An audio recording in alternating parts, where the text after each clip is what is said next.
What's up, party people, and welcome back to my channel. So we are continuing my series called This or That, and today's edition is high-end versus drugstore. So if you don't know, I started this series recently where I basically just compare things that are similar, whether it be, you know, from the same brand, if they have similar claims. So I have an entire playlist, so make sure you check out this video up here. We're gonna see if we can find some dupes or just alternatives to some high-end stuff. So let's get into it. On the high-end side, I have the Glow Recipe Watermelon Glow Nice in my Dewdrops. These are annoyingly viral. This is supposed to be a mega glowy, super juicy, very hydrating kind of serum that's supposed to give your skin that really pretty, like glowy glass skin look. By the way, I have oily skin. Forgot to mention that. I have oily, acne prone skin. So yeah, it's very hydrating, very juicy looking. And I mean, I'm kind of talking about it today as more of like a primer step as everyone else is using it for. It's not just a primer. As far as the effect that it has on your skin long term, you can't really see that just by doing a video like this. So we're comparing it to the Essence Hello Good Stuff Glow Serum Primer. So I think what I'm gonna do is actually put up pictures of the Glow Recipe ingredients versus the Essence ones down here and highlight the ones that are similar. Just because like I feel like when everyone's comparing these two together, I'm seeing them just compare, like I said, the texture, viscosity, the look of them on the skin and stuff. Like they're not really comparing the ingredients, and I don't know, that just doesn't sit right with me. So yeah, here's the Glow Recipe and here's the Essence. So I feel like viscosity wise, they're pretty similar, but I feel like the Essence one is just a tad bit more on the milky side. Like it's just a little bit thicker. See, I'm going to go ahead and put the Essence one on this side. The Essence one definitely smells more fake. It's definitely more artificial watermelon, like it's just a little bit more sweet than the Glow Recipe one. And it's also got a little bit of tingle. They do look pretty similar. They definitely applied very similarly, but as far as the look, I feel like the Essence one is just a tad bit more mattifying. Like not mattifying, it's just not as glowy and juicy and dewy looking as a Glow Recipe one is. It's kind of blurring my pores a little bit. Now that could also be because this is a serum primer, not an actual skincare serum, which I feel like the line is very blurred with skincare and makeup nowadays. Personally, for makeup, I actually prefer the way the Essence one feels. I don't think I'd call this a dupe. I just call this an alternative. Like this is a makeup alternative to the Glow Recipe, which is a skincare product. So we are once again talking about the Charlotte Tilbury Hollywood Flawless Filter, which I feel like has a ton of dupes and alternatives out there. So I'm just kind of like swimming our way around through all of them. I just recently compared this to the e.l.f. Halo Glow Liquid Filter. So check that video out up here if you want to see a side-by-side comparison with just the e.l.f. one. But everyone also says that the L'Oreal True Match Lumi Glotion is a very good alternative to the Charlotte Tilbury one. So starting off with the Charlotte Tilbury on this side, I will say if you have oily skin like me, probably won't get the best result out of this by itself. So as you can see, it's super glowy, very dewy and radiant. Just, you know, your skin but better. Yeah, here's a L'Oreal in the shade Medium Glow, and here's a Charlotte Tilbury in the shade Medium 4.5. As far as how they look, no lie, they look like the exact same product, just in different shades. Going to the L'Oreal side, I'm gonna apply it the exact same way. They look the exact same. Even the colors look the same now. What makes these so similar, aside from just like the obvious glow and stuff, is the fact that the finish of these is literally the exact same. You can look up close and you don't see shimmer, sparkle. They look like your skin is just radiating from underneath. The L'Oreal one is literally an exact dupe. So I'm going to try to find a dupe or some kind of alternative to the Dior Forever Skin Glow Foundation, which was an impulse buy.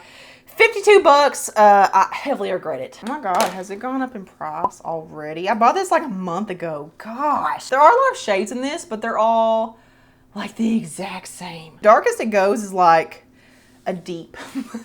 Just a deep. Come on. So it says this is a 24-hour wear, radiant, medium to full coverage with hydration, 86% skincare ingredients to visibly improve skin over time. Yeah, right. It's available in a whopping 42 shades, which are all between a light to medium. I got the shade 2 in. Here's what it looks like. Looks like a normal foundation. So I don't have anything planned out to compare this to today. So we're just gonna put this on and just kind of go off my dupey senses to try to figure an alternative for this. So I will say it is covering my blemishes stuff pretty well. I wouldn't say it's full coverage. I would say it's like a medium coverage, but it does say you can build it up. So Mama's gonna try that. Products like this that have a similar texture and like a similar dewiness to them, I like to let the first layer dry. So yeah, here's what the Dior side looks like. So it's fine. So when I first used the Dior foundation, my gut was telling me that it was gonna be similar to the Maybelline Fit Me Dewy and Smooth, which I hadn't used for the longest time. I also had the Wet n Wild Dewy foundation, which is blowing up right now. So let's see how it compares side by side. Let's see, Dior,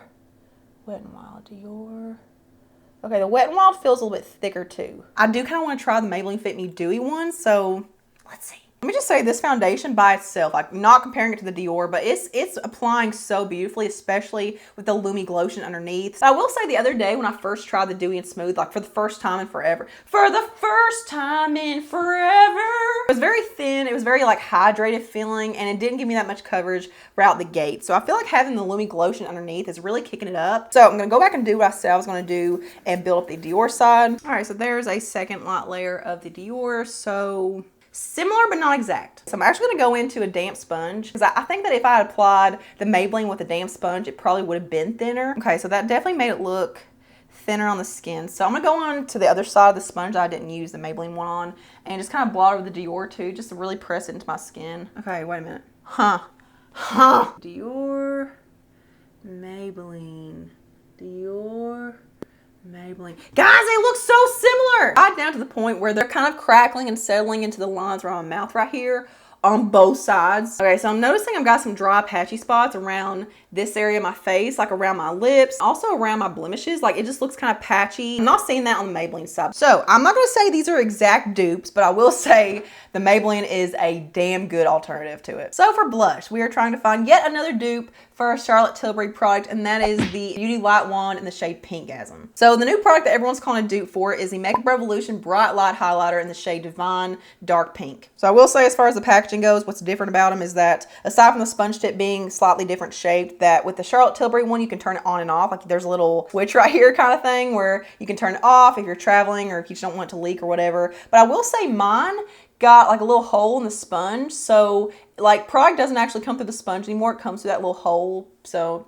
that sucks. So here's what Pinkgasm looks like from Charlotte. It's like a warm mauve-y rose kind of shade. You kind of get the essence of a highlighter but the color of a blush. So it's kind of like a blush highlighter hybrid, but there's what it looks like. So it's super, super glass skin-like, very glowy, very radiant. Again, there's no obvious like detectable shimmer on the skin. It's just straight up radiance and sheen. So very, very pretty shade. My problem with it, however, and it's a pretty big problem, is that on my oily skin, it holds up for literally 2 hours before it starts breaking down. And I'm not even that oily. Like there's a lot of people that get shiny and greasy and you know nothing holds up on their T-zone. I'm not like that. So moving on to the Makeup Revolution side. By the way, this is $10 at Ulta. So as you can see, it's definitely a thicker like sponge tip than the Charlotte Tilbury one. It is taking forever and a day to come up. So here's Makeup Revolution, here's Charlotte. So definitely a color difference. Okay, so yeah, I'm definitely seeing the exact same finish happening on the skin. Like it's that same like radiant, dewy, metallic finish. I don't see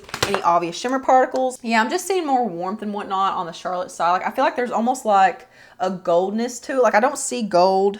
Well, actually, I do kind of see gold shimmer flecks throughout, so it's almost got like a golden sheen, whereas I feel like the Makeup Revolution one is actually like a silver sheen. Honestly, when it's all said and done, you can't see a huge difference. So yeah, not exact dupes, but very, very close. So for powder, this is, I can almost call this a Charlotte Tilbury dupe video, but yeah, it's not quite. But I had the Charlotte Tilbury Airbrush Flawless Powder. I got mini size because your girl's not paying full size for that crap. I have the shade 1 Fair. They have 4 shades. It's a medium coverage, natural finish, and it's going to be good for all skin types. And it says it has rose wax and almond oil, which help to nourish the skin and moisturize. So I've heard some talk about the new Essence 16-Hour Cover and Last Powder Foundation being a pretty close dupe to it. So yeah, the only differences I'm seeing description-wise is that the Essence says it's supposed to be a high coverage with a matte finish, and the Charlotte one is supposed to be a medium coverage with a natural finish. I don't know, these may not be very good to show side by side where they're different types of powder, but I've seen people say that the Essence one is a dupe, so that's why I'm choosing that one today. Okay, so these look pretty close. So I'm going to choose the shade number 3 Bright Beige in the Essence. So I'm just going to do what I normally do and just start my T-zone, work my way up to my under eyes, go to my nose, go down. So yeah, there's Charlotte applied. So it definitely does mattify, it blurs, it smooths, it does all the stuff that a powder is supposed to do. A lot of people just kind of hype it up too much, and I have the same issue with this as I do the blush from Charlotte Tilbury. Like her products just don't seem to last on me. Whenever I use this powder, and it doesn't matter what I use it with, like I've used this with tremendous foundations, like the most amazing foundations in my collection with the most amazing setting sprays. It doesn't hold up. Like I get shiny, I get greasy, I get oily, and normally I don't have that problem. I think if you have dry skin, you could probably see the appeal in this more, but for me, I just don't get it. Moving on to the Essence side now, I'm gonna do the exact same thing, apply it the exact same way. Right out the gate, I'm getting more coverage, so win out a dupe. That's a really bright color though. I feel like that color is just way more pigmented, so let me switch colors. I'm gonna go into number 5, Classic Vanilla. But as you can see, as I'm applying it, it does the exact same thing that the Charlotte one does, because when you use a powder puff and a pressed powder, yeah, it's gonna mattify, it's gonna blur, it's gonna smooth. Like, that's what it's supposed to do. Yeah, very light coverage on the Charlotte side and pretty high coverage on the Essence side. So it just kind of depends on what you're looking for. They may have a similar effect, but this one's just way more pigmented. So yeah, it's not the exact same as this one because this is a finishing powder. It's more translucent. I thought we might try to find a dupe for the Bobbi Brown, what is this called? The highlighting powder in the shade Pink Glow. I actually found this one at TJ Maxx for under 20 bucks, and I thought they were discontinuing it. Like, I didn't think they'd have this out again, but I'm seeing this still, and it's in the same packaging. It looks the exact same shade and all that, but here's what it looks like. So it's just like a shimmer brick. Yeah, it's an icy pink, but it's almost got like a warmth to it. 50. What? This is $52? Are you serious? So I'm gonna try it with the Catrice More Than Glow highlighter in the shade Supreme Rose Beam. They do look kind of similar in the pan, but as you can see, the Catrice one doesn't have the white mixed in, but I mean, when it's all said and done, it doesn't really matter. So let's try it. By the way, I'm really impressed with how the Makeup Revolution blush, or do they call it a highlighter? I think they call it a highlighter, is holding up and looking on my skin. Like, it still looks really hydrating, very juicy, just like super sheeny and very like reflective. And I'm already starting to lose some of the glow and reflection of the Charlotte Tilbury one. So yeah, I applied this maybe 30 minutes ago. I haven't tried the Bobbi Brown highlighter a whole lot. Like, I actually don't use powder highlighters a whole lot anymore. Definitely not for the most textured skin. Also, if you have like a super warm or olive skin tone, I don't think this would look very good on you, but I'm sure you already know that. But I mean, it's still very, very pretty. Like, it's very beamy. I'm gonna switch brushes and go on to the Catrice now. Okay, dare I say this actually looks better. Let me turn down my ISO just a little bit so you can see what I'm talking about. So as you can see, like,